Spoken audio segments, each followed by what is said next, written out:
Hello, welcome back to another episode of the Capes and Lunatics. It's Lilith. It's Justin Yao. And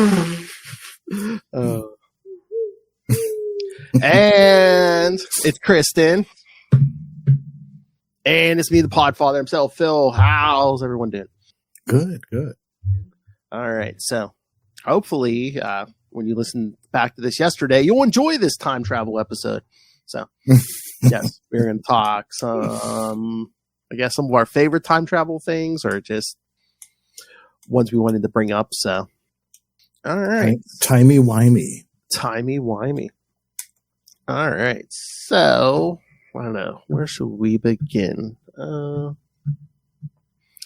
going to say, I could start. I have. You said you had a big list. Why don't you start us off? Yeah. Let me see. What do I got? Oh, well.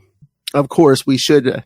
I'm surprised you didn't bring this up, Justin. We should bring this issue up because it was, and again, he's done more than one time travel story, but actually I have two from him on the list, and there's more. But since we lost Peter David recently. Oh, yeah. Yeah, so. Yeah, I know which one you're doing. No, I know exactly which one you picked.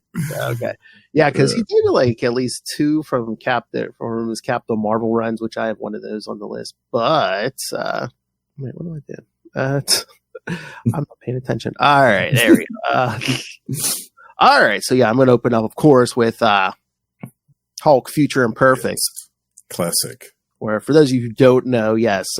Some rebels from the future, long story short, some rebels from the future come to the Hulk to help them overthrow the dictator who's taken over the world. And surprise, surprise, he comes to find it's his evil future self. It's him. Uh-oh. Because we never do that in comics. Yeah. Plot twist. Yes. Well, duh. I mean, keep pissing them off. That's right. It's only natural. Fine, I'll do it myself, you know? Yeah. They kept messing with him. Between that and the CTE, Hulk did nothing wrong. Totally justified. I'm just saying. I mean, but that and the CTE, I mean, all the shots from like Thor and the Thing to the head, I mean, it's going to have cumulative effect. Big time. Yeah. Not you getting political with football injuries, Phil. No.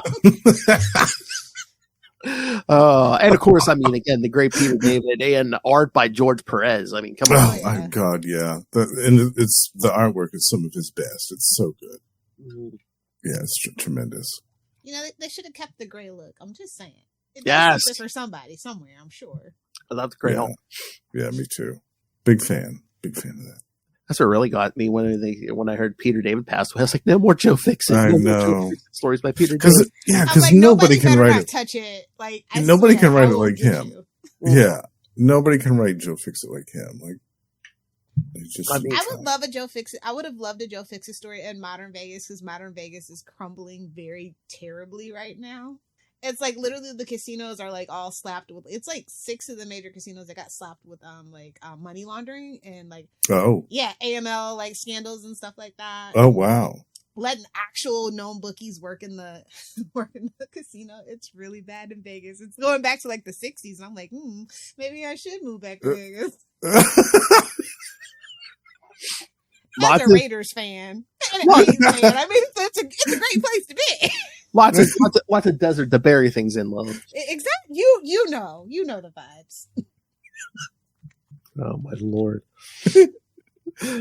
But yeah, again, a great story, and again, I thought I'd bring it up because again, we did Peter David recently. Yes, yeah. I'm glad you picked that one, Phil. And you guys covered it on Gamma Charge, right? We did. Yeah, we talked about that with Ray actually. Was our guest for that. Yeah. Interesting. Yeah. Oh yeah, shout out to Ray. He's what is that? He's one of the judges on Yeah, he is kicking ass over there. I can't believe it. It's wild. He's moving on up in the world. He's got a strong grip, I heard, so it makes it a little easier. There's like a Marvel Champions Worldwide campaign contest, and he's one of the judges. So, yeah.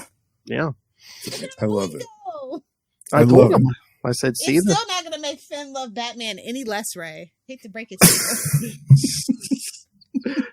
Batman, my favorite character. I just told him that strong wrists are finally paying off. Wait, what is it they're judging? People are playing a video game or a card game? No, they play card games. Yeah. Like like Yu-Gi-Oh, but in real life. But actually, there are Yu-Gi-Oh. Never mind. It's like a Marvel. It's a Marvel. It's like Magic the Gathering. Exactly. Kind of, but with like Marvel. a deck building. Yeah. Yes, Ray's all happy. I saw a Quasar one too. I was like, oh, interesting. Oh yeah. I would have got it for you, Phil, but you're not into Marvel Snap, so. Marvel Rivals? What? Exactly.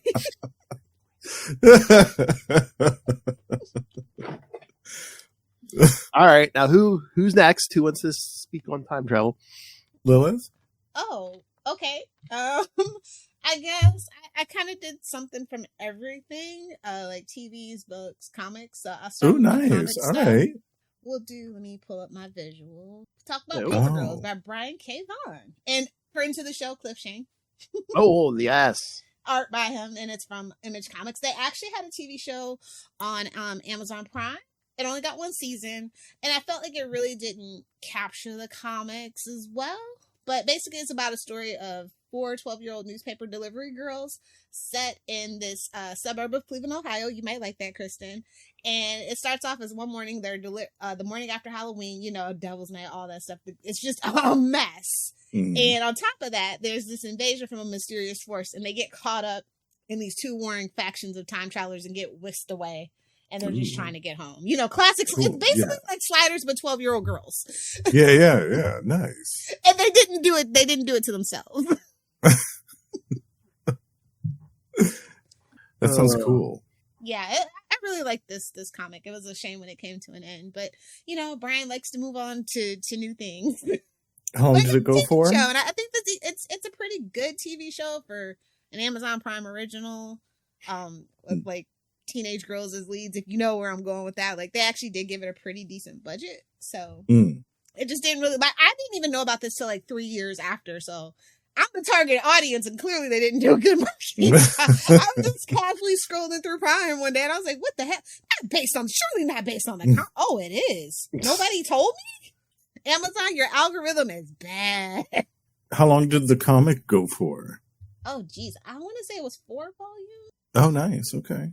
Yeah, it went from I want to say 2015 to 2019. So yeah. Oh, cool. Oh, nice. 30 issues. Very cool. Yeah, and Cliff is a good artist. Yeah, I remember his Catwoman Lonely City thing. Yeah. Yeah, the vibes are very reminiscent of that. Actually. Oh, nice. Nice. So, okay. We'll just put that off. All right. Justin, what do you want to talk about? One of the ones that I picked was a favorite JSA story of mine, where the JSA went back in time. Oh, thank you, Phil. The JSA went back in time and met with their past counterparts, some of whom were deceased.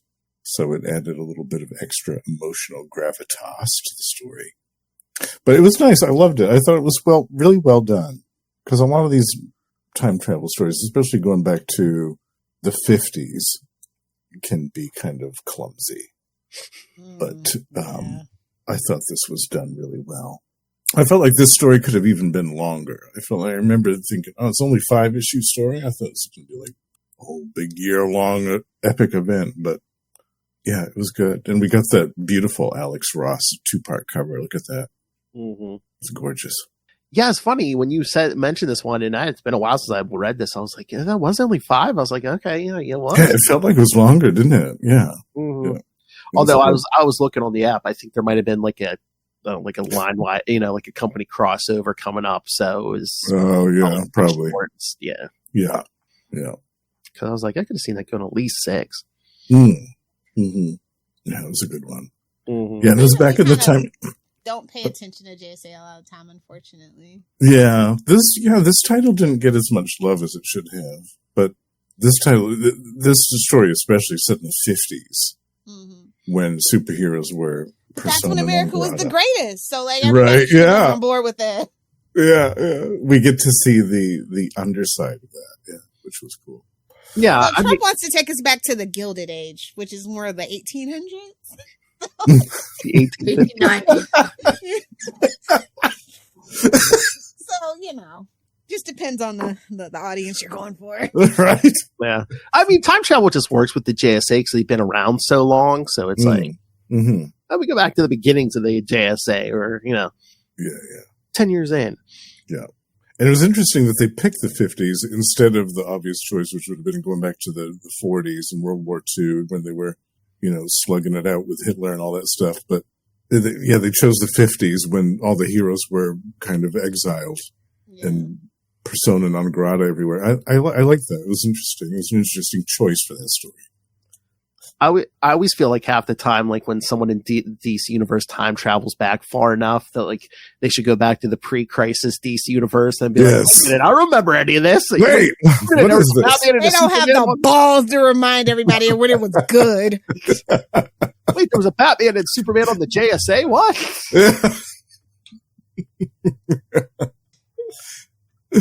Yes.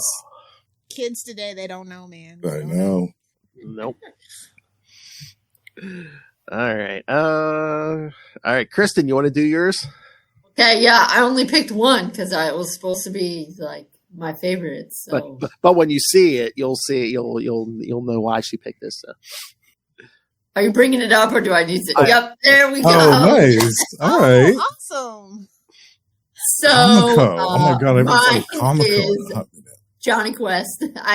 I used to sometimes watch the reruns of the Johnny Quest show. I did not generally read the Johnny Quest comic, but I don't know how. I think I might have seen this on eBay or something. And as soon as I saw that there was a Johnny Quest, Richard III crossover, I busted out my I Heart Richard III. I was like, I need this comic. Like, this was literally meant for me specifically. Exactly. You think your future self went back in time and said, hey, you should really write that? I know. Yeah. It's like, when? Let me double check when this comic came out. It's from March 1987. Oh, wow. Okay. So. Yeah, that makes sense. Comic was still around then, yeah. Johnny, Haji, Race Bannon, and Dr. Quest are at a Shakespeare play. It just so happens to be Richard III. And they know the guy who was Giles Montrose, who is playing Richard III. And it just so happens that acting is Giles's side hustle, and really he's an eccentric inventor. And so Dr. Quest and Haji, Johnny, and Bandit go back with him to his house, and he made a time travel machine. And of course he thinks it's not working, but when Johnny and Haji go to sleep, they wake up and it's 1485. Oops. Exactly. Your party has died of dysentery.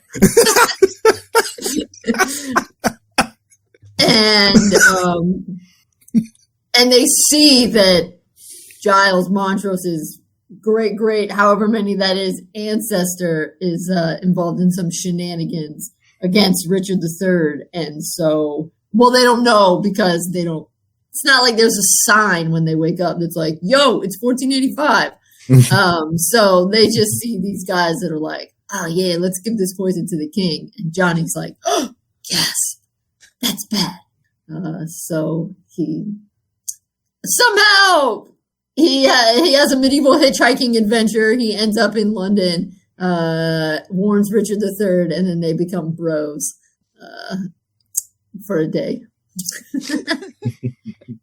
And of course, I and all other people who are like, oh man, Shakespeare did Richard III dirty. Of course, this is very much the revisionist that is like, oh, instead of Richard III being the creepy Shakespeare hunchback, he's like practically Jesus. Which is a little bit too far, the other way. But there we go. Johnny meets the princes in the tower. They're sword fighting. They think his name Johnny Quest is all one word, so they call him like Johnny Quest. That looks serious. That cover looks like Johnny Quest about to cut somebody's head off. Yeah, that's Yeah. Oh yeah, Johnny Quest is well. Then Haji, of course, they're separated, but Haji ends up on the coast, and he reads the mind of Henry Tudor getting ready to invade, and he's like, "Oh man, this guy's a nasty piece of work." So then Johnny, of course, also ends up in London. Or excuse me, Haji also ends up in London. And yeah, now exactly. At the end of the story, Johnny has real beef with Shakespeare. Real beef.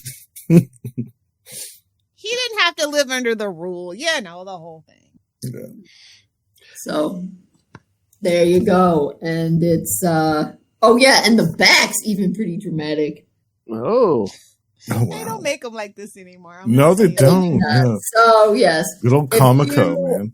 I knew it had to be older. I mean, it was $1.50. I was like, yeah. I've got some old Flash Gordon from Comico, I think. Oh yeah. Yeah. So, you know, if you're a comic book fan and a fan of Richard III, digging your local comic book shops back then. That's right. Exactly. Yes, You we'll find them need in the bin. this issue. Yeah. or like Kristen did. Look on eBay or something. That's true. Oh, yes. Or, yes. eBay prices are scalper prices. I'm just Well, yeah. Well, that's your last Yeah. resort. That is your last resort. This lot stuff of that might, you never know. This stuff might be. You could find a good deal on some of this stuff. Yeah, I don't think I actually had to pay that much for it. I mean, It's the I think shipping probably that gets you. Yes, the see shipping. there. Yes. Yeah. Yes, there's Johnny with his beef with Shakespeare. Oh, he's throwing the book right out the window. Like, I hate Shakespeare. It's all fart jokes and calling ladies the C word. And wow! Oh my God. What are you saying? Shakespeare was Shakespeare's for the common man. Don't let it fool you. Oh, I thought I was going to say, are you calling Shakespeare his era as Frank Miller? I mean, if the boot doth fit, if the lady doth protest just right. Oh. I'm sure we all went through a Shakespeare phase, right? Not just me. Yes. Yeah. Oh, goth Lilith, I could see it. Although you weren't goth, you were cheerleader. Yeah. Oh, It looked good on the college resume. what, cheerleader? Things we do to get into college. Oh my! Volunteering. Lilith's like pretend to be happy. Yes, nothing to do with getting to college. Yeah. Pretend to like people, that shit. Exactly. All lies. All right. Can I ask if anybody has Days of Future Past on here? I did not, because I figured you'd be all over a lot of that. Because it's not my favorite. Oh, okay. Actually, it's my least favorite. Yeah, but no judgment if that's your favorite. I didn't pick it. I thought you might pick it just because it's a well-known one. No, judgment. Everything pales in comparison to this. That's right. Oh my! That's right. That's the best. All right, let's see. I guess I can go. All right. You want something? You want something really timey-wimey at the hands of the master, Mark Waid? Oh. Okay. Mark Waid. All right. Is it what he's writing right now? No. The return of what year is this from? Barry Allen, quote unquote. This is like early. Was this 93 maybe? Oh wow. Yeah. Damn! Look at the reverse flash. He's caked up. Oh, look at the cakes. Oh. All right. So yeah. So on a snowy Christmas Eve when Wally West and Linda are celebrating with Jay and Joan. He's like, "Oh, this Christmas is so perfect. I don't know what could happen." Then all of a sudden, oh, hey, guess what? Barry Allen's back. Everyone thought he was dead. Hey, Wally, you do remember you're the redheaded stepchild. You're never supposed to say those words out loud. Exactly. So, but it seems like Barry's back with some holes in his memory. But yeah, everything seems good until Barry starts running amok and he's blaming Wally for replacing him and just starts going on a murderous spree. And then get Jay and Max Mercury returns. They try to stop him. And Johnny Quick over there. Wow. Digging deep into the backlog. So Wally's all depressed that his idol has gone insane and basically told him what he thinks of him and everything. But then he finds a mysterious book in an alley that explains everything. That no, this is not Barry Allen. It's actually Eobard Thawne, the Reverse Flash, come from the future. And again, even in the impersonation was so perfect because the time travel had Eobard didn't remember he wasn't Eobard. Oh, he was basically holding like a life story of Barry Allen in his hand, so he thought he was Barry Allen because when when quote unquote Barry first came back, he had Hal Jordan ring scan him and says, "Is he telling the truth?" And he said, "Yeah." Well, it's like, well, yeah, he was telling the truth. That isn't a lie if you believe it. George Costanza 101. Also, it's about to get real in a DC comic or just any comic when it's a black background. Oh, true. Yes, true. Yes. Absolutely. He's going. Is there any explanation? Eobard Thawne? Weird. Thawne, whatever, but Eobard, 25th century name. Oh, okay. Yeah, future names. One of his future names, yes. So, and then the kicker was this was Eobard first time traveling, so this is before he ever met Barry Allen and got his neck snapped by him. So, oh God, your head hurt. That black cover looks like Wally should have a bottle of moonshine next to him. It's giving Doctor Who by generation. I'm just saying. Well, that's when God. Well, that's when he thought it was Barry who was trying to kill him, but yeah, no, it turns out it was just Eobard. It was just that guy. Yes, yeah, no, it wasn't his mentor and stuff. No big deal. Just classic Flash Rogue shenanigans.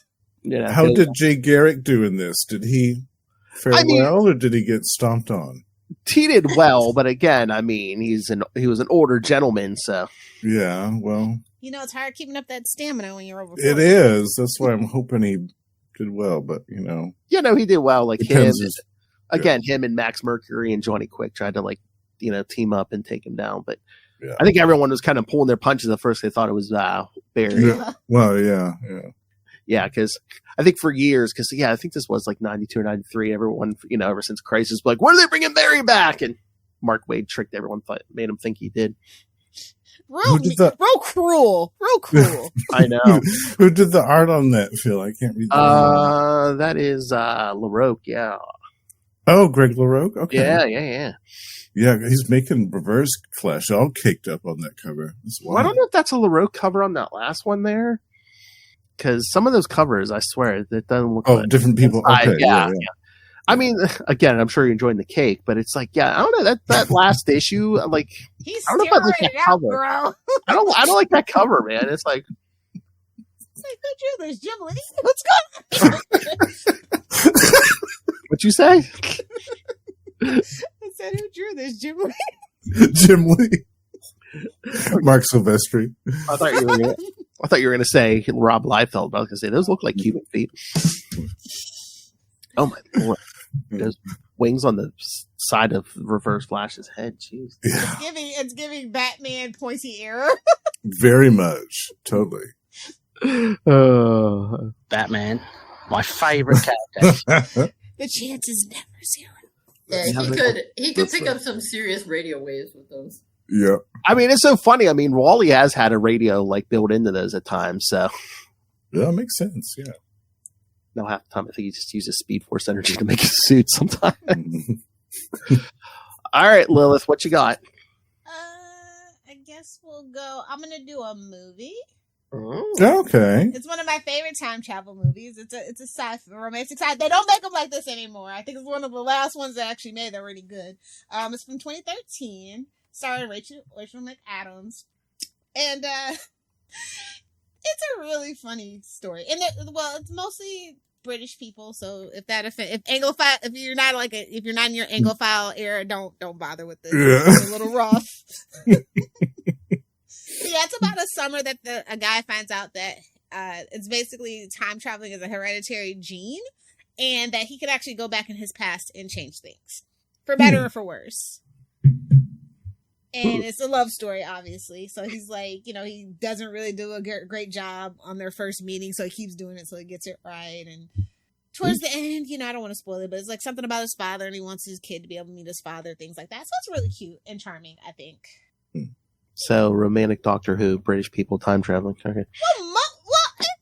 New Who really romantic. At least, 9 and 10 with Rose. If you know, you know. Mm-hmm.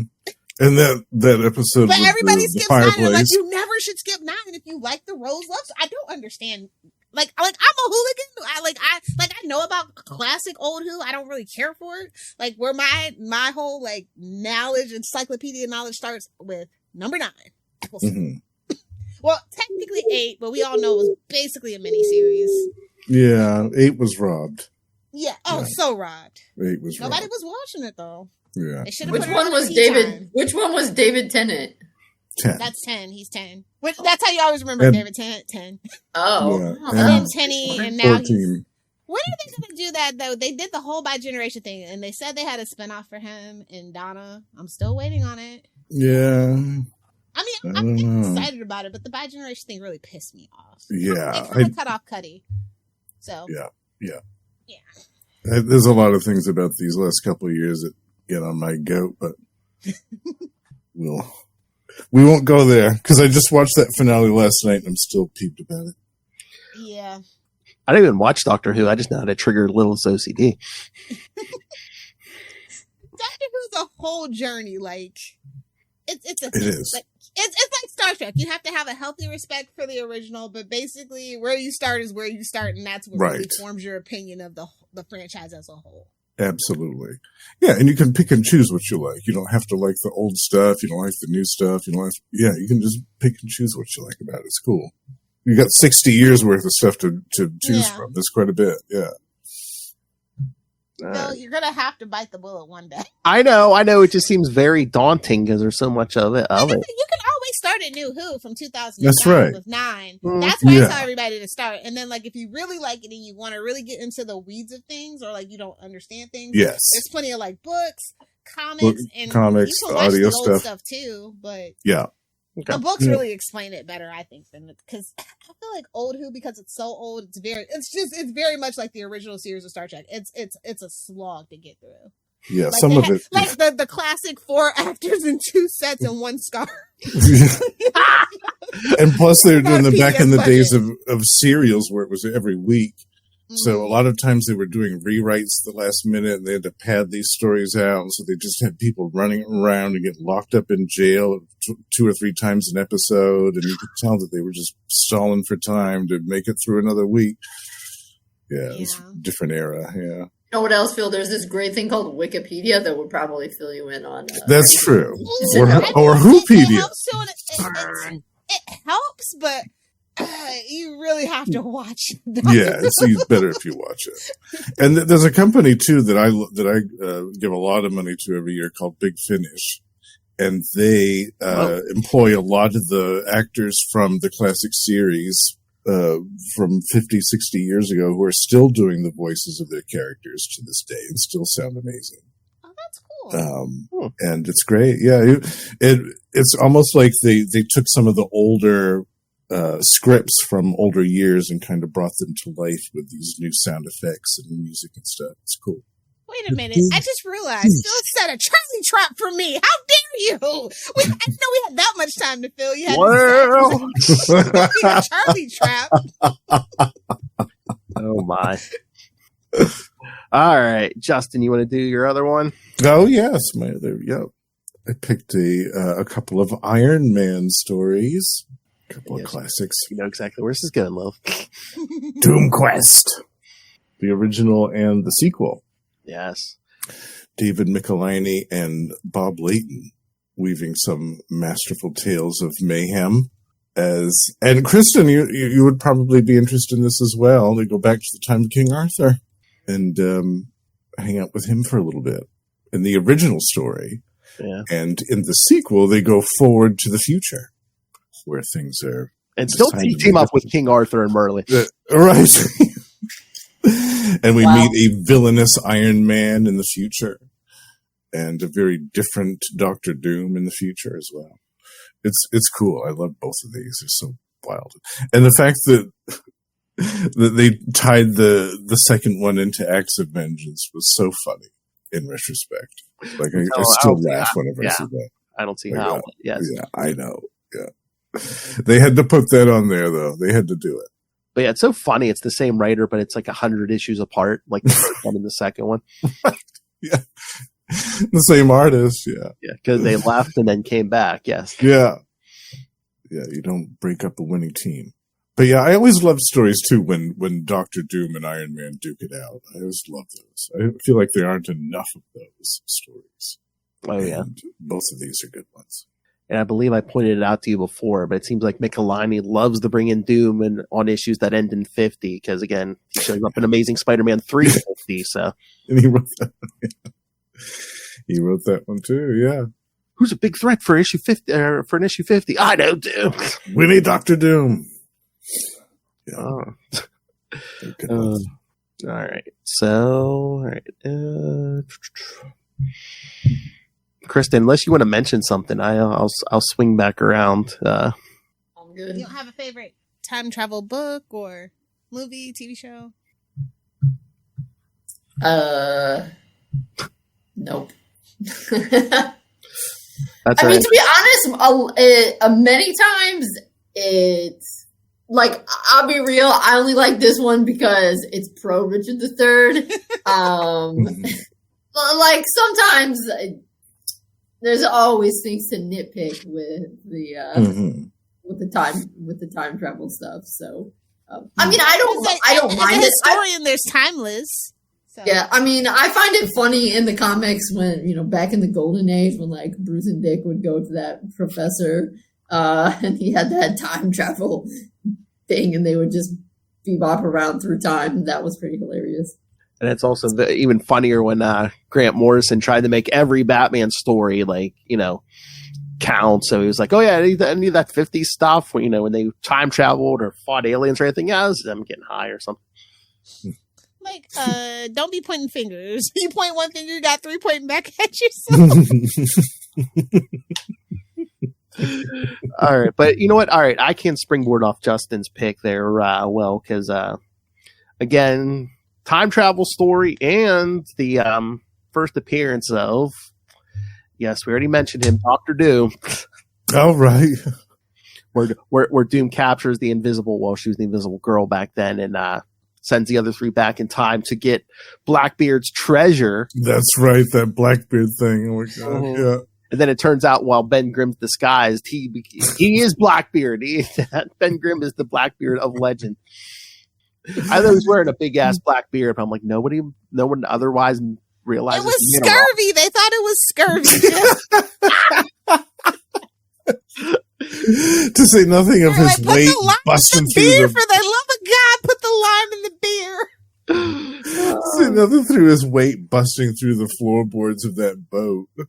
And then he was like gonna send the other 2 back. He's like, "Nah, there's nothing for me back there. No, I'll stay here." And I was like, "Nope, no." Some classic Stan Lee dialogue. It's so funny. I know. Oh, that early Stan stuff. Excelsior. They had the good stuff back then, man. There you are. A little dash of gamma radiation, Everyone loves cocaine. Oh, we're gonna get him to fall out of that chair, Lil. It's our goal, for sure. Yeah, but we won't see it. I know. I just want it's funnier though, because you'll just hear it. Yeah. You'll know when it happens. Fills in the rest. Oh, my bottom. All right.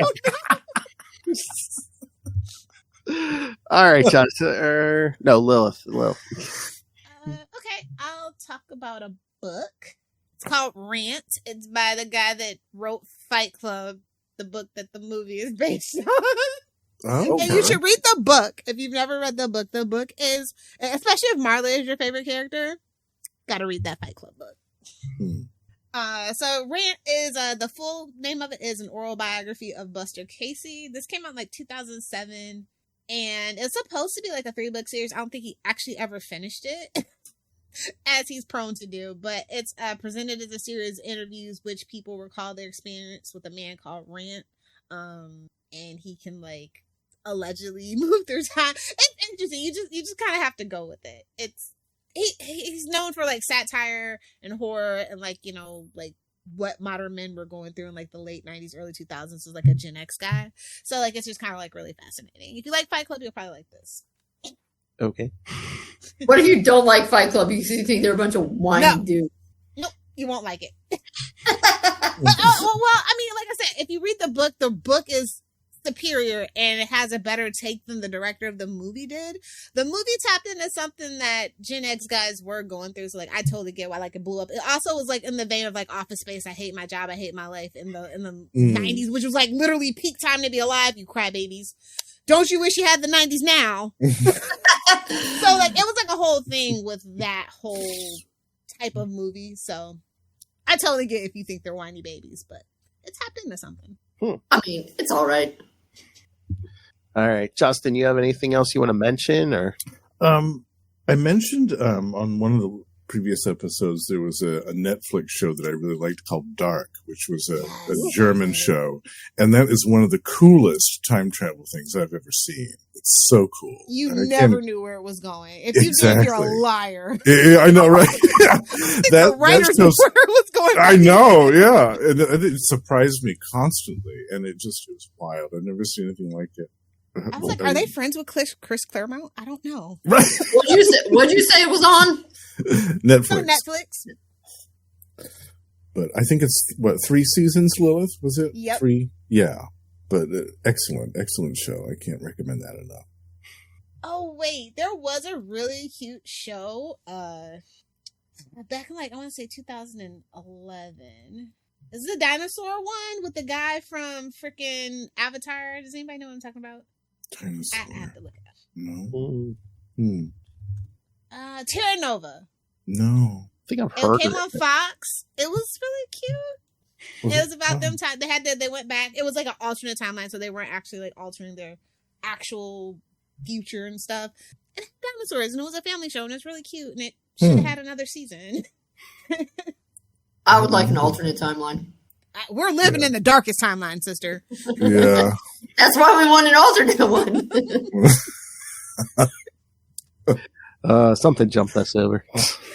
Yeah. Every time I think about that line in The Matrix, I'm like, I laughed at it then, but they were right. Yeah, Hadron Collider. Damn you, Wachowski sister. I blame the Hadron Collider. They were messing around with that and jumped a time track somewhere, and we wound up with the worst one. Mm-hmm. Well, no, it could all. Don't ever say that. Much no, I know. It could always be worse. It could always be worse. It's absolutely true. It could always be worse. All right. Okay. Watch a little throw eyes at this. All right, I got another one. A Captain America, another Mark Waid one, right after Heroes Reborn. Oh. Not a lot of to get the taste out of your mouth for that one. Whoa. Not a lot of timey-wimey, but again, I mean, the Red Skull basically comes back with the Cosmic Cube. He's pretty much unstoppable. And the Watcher supposedly helps Captain America's villain. You got to kill the Skull. You got to kill the Skull. But, and he finally convinces Steve to kill the Red Skull. But it wasn't Uatu the Watcher. It was Korvac who wanted the cube for himself. Basically takes it back to the year 3000, whatever, to rule Earth. Steve follows him, and basically every time Korvac tries to take over Earth, Steve like interferes. So Korvac just winds back time, and then they do it again, and they do it again, and they do it again, and oh wow! So finally, Korvac takes them back to the present, and Steve stops himself from killing the Skull. So, but yeah, it's another Mark Waid timey-wimey. Who's that on the 6th issue attacking Steve? Sharon, yeah. Oh, that's Sharon? Yeah, wow. She got controlled by the Skull, yeah. Oh, my word. Wow. Oh, yeah. No, that's Mark Waid, again, only second to Mark Grunwald on Captain America. Yeah, I love his Captain America stuff. I've got to read that story. I haven't read that one. Although I shouldn't say that. I mean, Mark Waid is like in a dead heat for second place on Captain America with J.M. DeMatteis for me, so. Oh, yeah. Definitely. Yeah. Oh, and I forget which Kubert brother it is, but yeah, one of the Kuberts is doing the art. Mm-hmm. So, very nice. Just a little bit of time travel. I got to read that one, yeah. Especially if it's got Korvac. I was like, oh yeah. You were Korvac, man, yeah. Yeah. All right, Lilith. I guess I'll talk about my favorite Star Trek episode. Oh, nice. Oh, that's what I love. I love Star Trek's like time travel or Borg or Q. You're not gonna like this one because this would be Space Nine. Oh. Episode 17, Ascension. It's about the the one that get the Bajoran spaceship emerges from the wormhole. Oh, yes. Yeah. Love that one. So good. No, I don't mind Deep Space Nine. It's just all the politics and war, and I'm here for science fiction. Star Trek, like, as I'm watching the original series, like, the Federation was never the good guys. Like, holy crap. Like, no, like watching the old series, it's crazy. Well, Kirk was just banging his way through space. I mean, don't you reduce Kirk. Like, I might have problems with Shatner, but you ain't gonna talk about Kirk like that. I like to watch it for Spock. He's my fave. Spock ruined Star Trek. I'm sorry. It's always about him, and there's so many more interesting. Like McCoy is actually my favorite from the original series. I was always a fan of McCoy. Yeah, my favorite line is he's like he's always meeting like Kirk's like ex-girlfriends or friends, and he's like all his old friends look like you, talking about like a really hot chick, and all my old friends look like Doctor. He's like that sometimes. Yeah, he had the best. But he had a lot of tremendous stress, and he handled it with a lot of grace. We're not going to talk trash about Kirk. Okay, Kirk had grace, not Shatner. Yeah, well, yeah, it's such a bummer. All the other Star Trek captains, actors, above and beyond, pretty much like Superman, like never disappoint you. Like the actors that play Superman, with the exception of one, I won't say who because I don't want to piss off somebody, but they just live and breathe that. They just live and breathe it. It's refreshing. Yes. Oh, the Doctor Who actors are like that too. Oh yeah. They love they don't turn down any of the fandom. Yeah. Although I wouldn't blame Eccleston if he didn't. Yeah. Again, don't skip now. Yeah, exactly. Yeah. See, I did that. Now they can't stop talking about who. We're gonna get you to watch it, all of it. That's right. It's gonna happen. I've been meaning to for years, but binge all of Doctor Who, and then like you have to like write a blog about it. It's only 20 years worth of stuff for the new stuff. Yeah, only 20 years. Only 20 years, no big deal. And they're British shows, so it's like really short seasons. That's true. They're not 20 episode seasons. You're lucky to get 10. All right. I'm gonna go and. All right, we're going to get two different issues, Time Travel Madness. The second one's the follow-up to it, but all I have to say, Lilith, Justin, John Byrne. Oh. Wait, you're probably not going to know where I'm going here, but Marvel 2-in-150 and 100. Oh. I don't remember this one, Phil. In issue 50, well, of course, again, as always, Reed's trying to work on a cure for Ben Grimm. And he's like, I've come up with... come to terms. Stop trying to fix him, Reed. This is why I hate Reed. I know. Well, and he comes up with a cure, and he's like, this won't work on you now, but like years ago it would have worked on you, but now, your body's too set, and it's, So Ben hops on a time platform, goes back to the early days of the Fantastic Four, and cures the Ben Grimm of the past, but then when he comes back to the present, he's still the Thing, and Reed's like, you just created an alternate reality. No big deal. I know. Yeah. But then one does, I guess. Yes, but then issue 100, the last issue of the series, Ben's like, I wonder whatever happened to that Ben Grimm. So he goes, and there's a whole thing with Reed's. He's like, I don't think you created that alternate reality. It was always there. So there's like, okay, but he goes back and then he sees, Galactus destroyed the planet when he first appeared. So, and Ben's like, God. And Ben's like, God, this is my fault because because the Ben Grimm of that era is giving them the alternate history because he cured himself pretty early, probably around issue 3 or 4 of Fantastic Four. And he's like, it's my fault. And, after Ben got cured, when Spider-Man breaks in, they make Spider-Man part of the Fantastic Four. Oh, jeez. Yeah. But then, Galactus comes and destroys the planet. So Ben's like, it's my fault because I cured him and changed all that. But meanwhile, the other Ben's like, because he's telling him how it happened on the regular Earth. And he's just like, there was no Silver Surfer here, to help you guys and stuff. All right, I'm done. Lilith has the next. Sorry, I didn't know I was going to add it immediately. I'm sorry. All right, Lilith Ford. In your unknowable freaking trolls. I'm old, damn it. I feel like I'm getting the hook here. They're playing me off. Put it back up. So it's like, yeah, Ben, it's not your fault this other Earth got destroyed. So, but yeah, most of when Galactus killed most of the superheroes, but then guess what villains tried to take over this devastated planet? The Red Skull. Oh, naturally, yeah. Mm-hmm. That guy again. And again, yeah, it's always the Red Skull when you least expect it. He's like a herpes outbreak. He's not red and angry. I'm just saying. Oh my. But yeah, because there were skulls running amok because, again, Ben cured himself early. So for some reason, Johnny Storm never found that biscuit Namor, and Namor never broke Captain America out of the ice. So there is no Captain America running around. Wow. Convenient. Oh. Yeah. Burn. Yeah. Exactly. Did he write that as well as do the artwork? I believe he did write it. I'm trying to remember the truth of them, but yeah. I know this is gonna make Charlie roll over in his grave, or maybe the puppet pop out of the corner. But like, I hate Ben Grimm. No. Worst thing about Fantastic Four. I'm sorry. He's like, woe is me. Like he's like Callie Lou. He has to learn the same lesson over and over and over again. I just can't take it.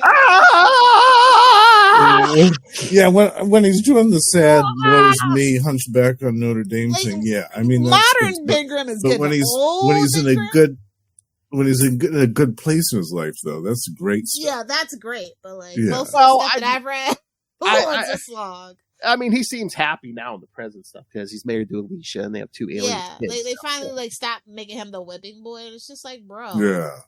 Boulder's getting tail. You can get some. Wow! Oh my god! Vanity, narcissism. Lilith, how many more favorite Charlie characters can you take a shot at? And like, I said Boulder can get tail. I'm just saying that's positive. Boulder and Ben Grimm are the best besides Otto Octavia. And we all know Otto can get some tail, even from Aunt May. Yeah. Just sleeping with her for that. He's like, I'm the superior puss. Oh man. Superior puss. All right. So that was mine. All right, Lilith. Okay. My last thing. I'm not it was an accident. Don't make me feel bad. So this is a manga by Ichigo Tanaka. It's kind of a sweet time travel story. It's about this 11th grader who receives a letter from herself 10 years in the future. She's like, yeah, right, and then one by one the predictions in the letter come true. And then that letter tells her like, hey, there's this new transfer student. You're the only one that can save this student from a terrible fate. And so that's basically all of volume 1. And it's just really cute. If you like manga, you know, it's cozy vibes. Wait, what kind of vibes you said? Cozy. Oh, cozy. Oh, okay. Slice of life, kids being kids. Oh my. Trying to see if I had any more I wanted to do, but that's too dark. I don't want it that dark. Oh my. It's back to that's another Peter David, but we can't talk about all the time travel. What if we have to talk about it again sometime? Oh, there's true. Plenty. Listen, there's a lot. Time travel. Totally. All right, here I could have done my favorite supernatural time travel story. Then that would have took up the whole hour. I could rank them, and that's a whole hour for me. I just suggest this as a vehicle. Talk about Richard III. Nice. All right, so yeah, all right. I'll end on pretty much. Well, there you go. One of the last X Factor the original team, one of their last arcs. Yeah. Where Cyclops' son gets affected by Apocalypse with the techno-organic virus, and we all know where that's going. He gets sent 1,000 years into the future for a cure, and Cyclops thinks he's never going to see him again. But lo and behold, the kid came back years earlier as the man called Cable. Yep. So now, twist. Cyclops' son is running around older than his father. So yeah, that's messed up. Exactly. And also, the best English king was Alfred the Great. I'm just saying. Oh man. Kind of a throwdown. He's up there. No love for him though. No time travel stories about him. Oh my. I mean, not that I know of offhand, but I mean, I feel like it's possible. Do you? I mean, I was kind of surprised that I was like, "Wait, seriously? Someone wrote a I'm telling you, your future self went back in time." Yeah, but that's why I had to buy it because I was like, "This is unexpected." And also Johnny Quest, like Johnny Quest got into some real weird stuff. That was his life. He was just getting into weird situations. I mean, I feel like Richard III is the more the household name. Yeah. Yes, I suppose you're American, probably. I suppose I was surprised that it came out in 1987, that it wasn't more recent. Mm-hmm. And we all know the queens have fared better in English history anyway. So they live way longer than the kings. Reign way longer. Yeah, but yes, it's maybe not that surprising. Because, yeah, there is a lot of... I mean, that's why Richard III is interesting to study, because it really allows you to see how history is shaped by the sources that are left to us. Mm-hmm. Yeah, and again, I think all the comic companies were like willing to take bigger risks and do more. Also, they probably tried to get some of that educational funding that was going around in the 80s. Oh yeah, for all that like children's quote unquote material.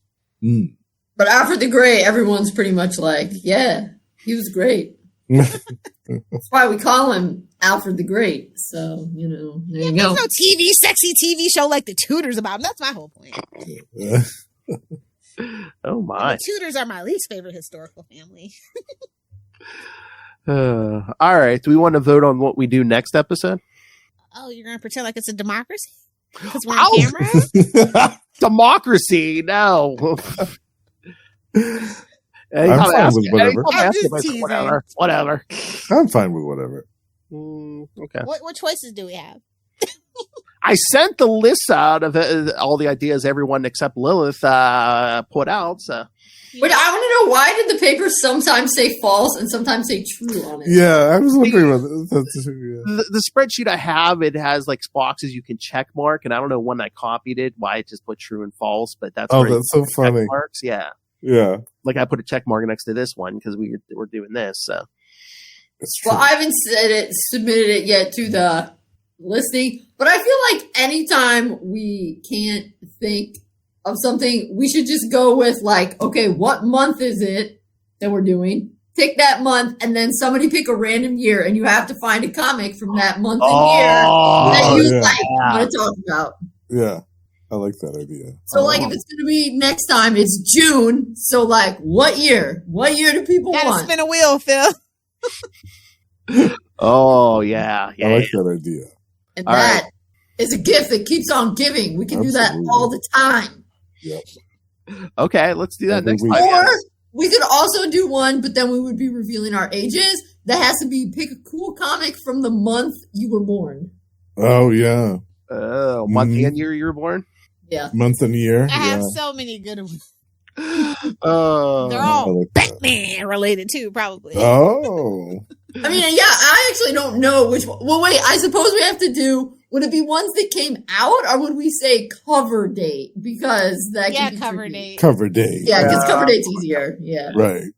I mean, do we want to do that? I mean, that'll be a nice variety, different years and stuff. That's true. Yeah, that'd be fun. All right, let's do that. All right, so the month and year of each. And if we go in chronological order, me and Justin will go first. Okay, well, we probably need to set a limit, like top 3. You can talk about 3. Yeah, we'll each pick 3 from that. Yeah, Okay. yeah. I like that. No, I just tried to come prepared today because usually Lil's like, yeah, I picked like 20 things. Yeah. I'm like, Well, we have other people here now, so I just was like, whatever. Okay. All right. So yes, next time we'll cover. Yes, some comics from the month and year each of us were born. So Yeah, I like that idea. good job, Kristen. Oh, I love icebreakers and stuff, so I'm always thinking of these random things. And I think, Justin, one of your suggestions, like the best or our favorite enhanced covers. I think. Oh yeah. Ray's coming back to the end of the month. I think we need to save that for Ray. True. No, that Does makes that sense. mean like foils and stuff? Yeah. Foil and embossed or holographic or whatever. Yeah. Or like fold out? Yep. Fold out. Yeah. Any of them. Yep. Anything that costs extra. I went to a convention yesterday, and pouring over the comics, I was reminded of Robin 3. Oh, we covered that. With the covers that you pull the little tab on the bottom and then it changes. What? That's cool. Yeah, I love that. They don't take risks like that anymore. No, they don't. That is super 90s too. It is. It's great. Yeah, they just do alternate covers now. Yeah, so many alternate covers. Yeah, just variant covers now. All right, so that's what we're doing. And then, yes, I'd let the cat out of the bag. Ray will be back at the end of the month, as he should be. All right, so not too busy being famous. I know. Yeah, he's a busy guy. He always. So when Ray comes, can it be covers and like your favorite issue that makes some mention of Australia? Yeah. That might be hard though. Well, I don't name one. It's like, hey, name a German song that has a number and a letter in it. 99 red balloon. I told him about that we were doing themes, and I was like, yeah, so if you want to bring like your favorite Batman issues or something. He's like, did you? His automatically autocorrects. Did you mean Moon Knight? Then you can be like Captain Then. No, I don't think it did. I could see Ray every issue, every one of his favorite issues, be like, "Oh, Batman 497, yeah, Bane breaks his back, yeah, that's." I mean, it's one of my favorites. Oh my! Classic. All right, I everyone. don't like the aftermath, but I do like that issue. All right, so send us your thoughts. Send us your thoughts on your favorite time travel stuff, or if you have a theme you want us to cover, email us CapesandLunatics@gmail.com or call the voicemail 614-382-2737. That's 614-38-CAPES. And remember, you can find us pretty much on all social media. You can support us by buying merch at TeePublic in Spring. And of course, Lilith demands that you rain random money on us to the Cash App link. So if you don't want to visit from Lilith, please do that. Make it rain. A gentle suggestion. I know. And of course, the Patreon, where again, you always get exclusive uncensored content for your money, and been mixing it up some. We did a panel Lilith was on. This last episode was a Drunken Justin unboxing video. And the next one, I think we're going to do Justin's suggestion about reviewing the Friday the 13th movies. Oh, yeah. Because we'll be doing that this Saturday. Oh, shit. Right. Yeah. Time flies when you have children. Maybe next Sunday. We'll talk about it. All right. Yeah. Yes. So you can always subscribe to the Patreon at patreon.com/CapesandLunatics. More vicious and brutal than ever. All right. Now, let's see. Justin Yao. You can find him here all the time. But yes, he has his... He has his own thing. Well, and again, you got Russell on a lot. That's right. Yeah. Me and Russell have launched a couple of new sub-series in the last month or two, where we're covering the adventures of Marvel's Sleepwalker and the classic character, the Shadow. We're covering his adventures in comic books as well. So check that out every month. You gotta do the movies. Oh, yeah. We'll eventually get to the movies. Yeah. Oh, Alec Baldwin. Yeah. We'll eventually get to that. Live watch party. Free on YouTube. He's here, bitch. I mean, you can watch it with ads if you don't have premium, but yeah, it's on YouTube. That's like the best place to find it. Yeah. That's what we need to do. We need to do a live watch of something here eventually. Yeah, I agree. Yeah. Using that app. Something good, not bad, preferably. Okay, well, submit your suggestions. We had fun when we did that Batman one last year. Oh, yeah. What Batman one did you watch? 89. Oh. Yeah. Never rubbing when you said that Batman one, I was like, oh, okay. We should do Lego Batman. Yes, the best Batman movie ever. Oh my! All right, and of course, Kristen will not too shy to do her own plug. So yes, go pick up Dick Grayson, Boy Wonder on Amazon. Go pick up anything related to Richard III, and then go pick up this book all about Richard Grayson. Yes, Dick Grayson, Boy Wonder. And also, again, as always, if any purchase of this book does support an educator, so. Oh, you know what? It's been a while since I hate churro. Diggity dank. Speaking of Mark Waid. Diggity dank. All right. And Lilith says, your whole family. Go touch grass while you listen to the podcast. That is my gentle suggestion for you guys. Our whole family can suck it. I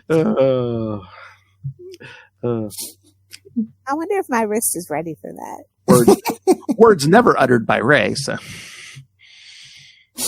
all right, everyone. Oh, we're gonna get a double ampersand this time. Oh yeah. Yes. All right, kids. Thanks for joining us yesterday for another week. We have been not another week. We'll be back in a few days. Your capes. Ampersand. Lunatics. Great job, guys. Thank you.